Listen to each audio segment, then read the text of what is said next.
Hello there, ktgozone here, and we have a game of Age of Empires here, and this is Sugarin and Hoang485.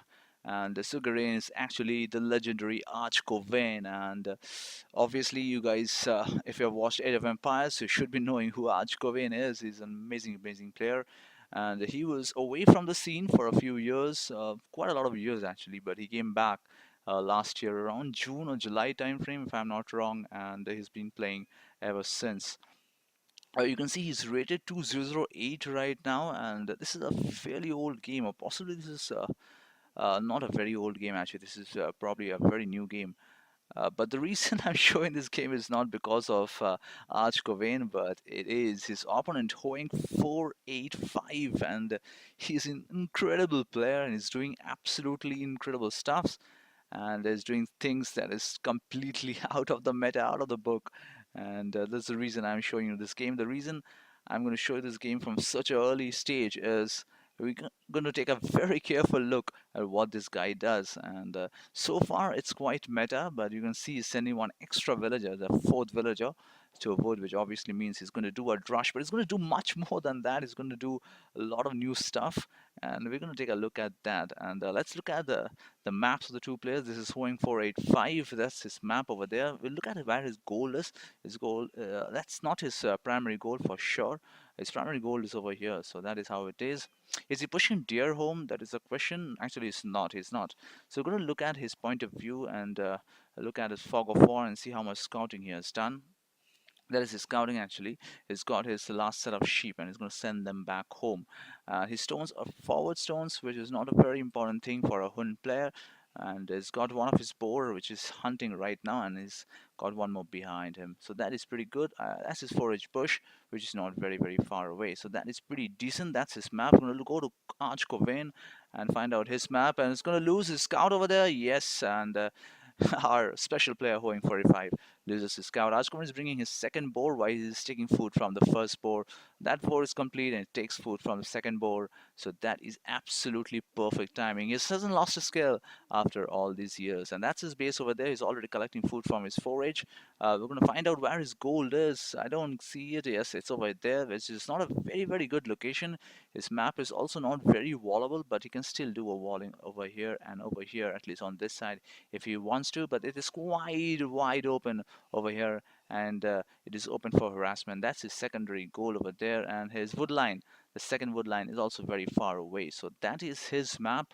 We're going to go back to the player whom we're going to talk about. This is our guy. He's already producing militia, which means there's one villager who's taking gold, and you can look at this pile is already 770, so it means he's taken 30 gold already. So this guy has already done 3 trips to this town center, and we can see his number of military. Yeah, 3 for this guy. He's producing his 4th militia actually, and we're going to see what is his opponent doing. His opponent also queuing militia. You can see 3 militia already queued in for Arch Coven. We're going to go to a little fast mode. I think this is fast mode already, so we're going to concentrate on this game. 9 minutes into game time, both the players on 27 pop, and you can see he's already started walling off his base in 9 minutes of game time, and he's got a 4 on forage, and he's already got 3 farms up and running, which is a bit strange. And look at the number of villagers on wood, on the wood line, which is pretty standard, I guess. And this is 2 villagers on gold, which means he's going to continue his rush. Yes, that's his 6th. That's his 6th militia actually coming out. Is he doing any harassment with this militia? No, he's not. And I believe his opponent, Arch Coven, has got a faint idea of the kind of player he is and the kind of aggressive player he is, the kind of stuff he does in his dark age. I think Arch Coven is aware of that. You see 3 plus 3, 6 militia on the map, and that is certainly not standard, not even for an Aztec player. It's not even standard for an Aztec player. This is Huns, by the way, if I haven't mentioned it, and he's got his 7th militia on the map, which is a bit bizarre. And his opponent is also not going to feudal age. We can see that he's also delaying his feudal age because he knows that Hoang485 is also not in feudal age, which is a bit strange. Look at that! Look at that number of farmers. It's incredible. It's 10 farmers. So that is fascinating stuff already. 11.5 minutes of game time, and we have got 11 farmers, which is absolutely incredible. Those farmers are not for these militia. Trust me, on that. Those farmers are for something different. We're going to find that out very soon. But he hasn't done much damage with his farmers, which is not very good news. That's the kind of stuff he wants to do generally. You can see quite a mirror build order from the opponent, and that is the reason for that is Arch Cobain has got an idea what his opponent is doing, and he's played with this player for a few times, and he's also doing this similar kind of a thing, whatever he's doing. So we'll see we'll find out who does it in a better way, and let's see if he can do some damage to his. Still got to lose that one militia over there. He might lose more militia if he doesn't go out. Yeah, he loses a militia. He hasn't done any damage to his opponent so far. We're going to look at the kill and deaths ratio, 6 to 4. So it's a better ratio for Arch Cobain. 4 to 7 for Hoang485. So not very good. He's doing a mini wall over there. That's what I was talking about. And he has done a mini wall over there, but there's absolutely no other wall anywhere. Finally, Arch Coven hits Feudal Age. Is going to go Feudal Age in 16 minutes 37 seconds. So this is not a standard game. This is completely different. This is what you can see. 45 pop for this guy, and he's still in his Dark Age, which is absolutely incredible. And again, look at the number of farmers. He's got 19 farmers. Is it absolutely nuts? 19 farmers, and how many times you see that? Not even an arena. And to 15 minutes of game time, 19 farmers, you just don't see it in any game. Trust me on that. So that is pretty crazy. And is he producing militia? He's still producing militia. He's got 8 militia alive right now, and he's doing some bit of harassment. And he has got no plans to go to feudal age, which is a bit funny right now. And we'll switch to the military map, and finally he's clicked feudal age, and it's going to reach feudal age in 18 minutes 13 seconds. So keep a note of that. 49 pop, and this is retarded. Meanwhile, Arch Covain has obviously gone to feudal age, and he can do his military buildings. He's doing archery range over there. There's lots of harassment going on. There are lots of militia over there, and has got to do his damage finally. And I believe he's getting some villages down. We're going to look at the number of kills and death ratio. Yes, 70 to 13, 13 to 18. So a lot of action already, and that is a little out of the ordinary, obviously, and is causing a lot of headache to Arch Covain, because obviously the purpose of this militia is not to kill the villagers always. It's possibly to cause a lot of harassment, and that is what is happening right now. And Archkoven hasn't done a walling over here. This is the area I was talking about. This is quite open for harassment. He's got his archery range. He's doing a tower over there, which is actually very good. And we're going to find out soon what happens over there. Is that a blacksmith? Yes, that is a blacksmith over there. I don't know the location of the blacksmith, but I guess that is still very okay. And let's go to Hoang485 with 100 million farms over there. He's already clicked Castle Age, and while he's clicked Castle Age, he's got his stable up, and he's also doing his walling. So that militia rush over there was just to cause some concern to Arch Covain, and just to distract him, just to make sure that he doesn't bring his archers forward. Meanwhile, while he does his walling duties over there, you can see his villagers are idle, just doesn't have the wood right now. He's got that's one wood line, which is quite open to archer rush. Actually, the archers can come over here, and he can cause some damage to that wood line. So he's not entirely safe right now, but he can use this wood line if he wants to, and shift his villages.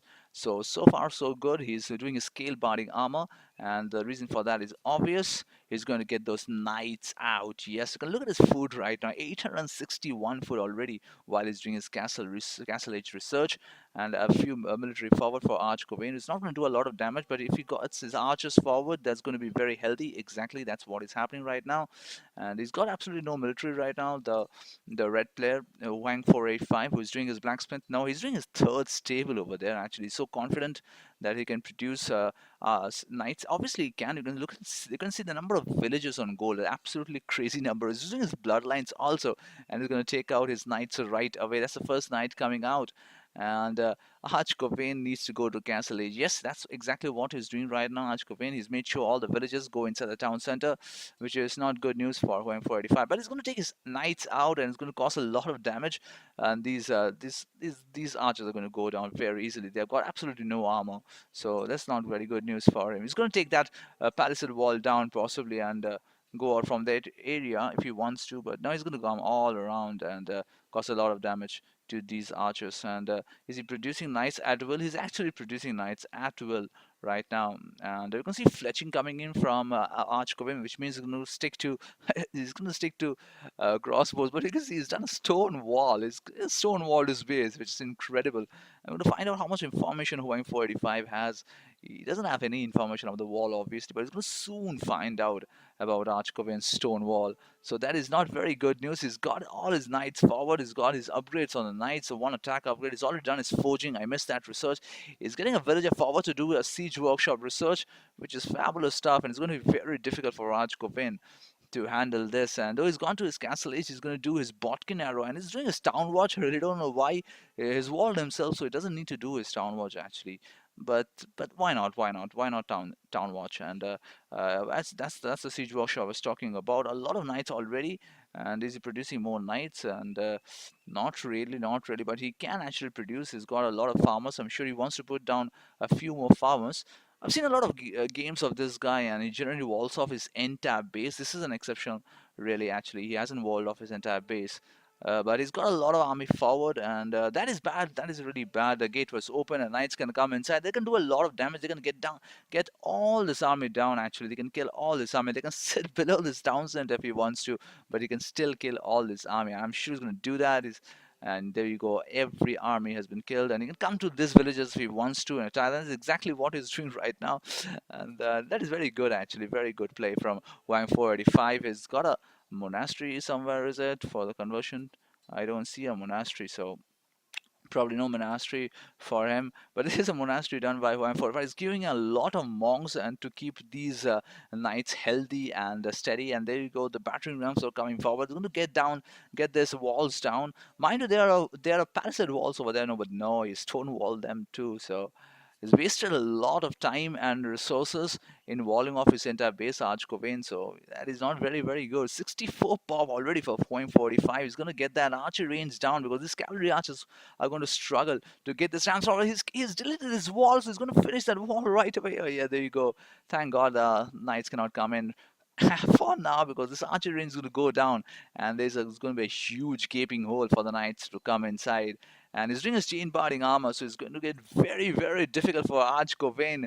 And there you go, that's a GG from Archkovain, and that is the game, guys. So I'm 485. He's an amazing player, and he's doing something fabulous. And oh my God, knights were being queued, and 15 on the map. Aggressive rams and mangonels and monks. So that was that. That was very difficult for a player of Archkovin's caliber to take care of this guy. This guy is on 2009 rating, and we're going to watch one more game of this guy in a few days from this video, because that is also against Archkovain, and Archkovain knows about this guy, so he's going to put up a fight, a real good fight against Hoang485. I'm going to see that in my next video. So that was that from myself, and I hope you guys enjoyed that video. Please come back and watch my videos, share my walk, like my videos, and subscribe to the channel. Take care. Bye bye.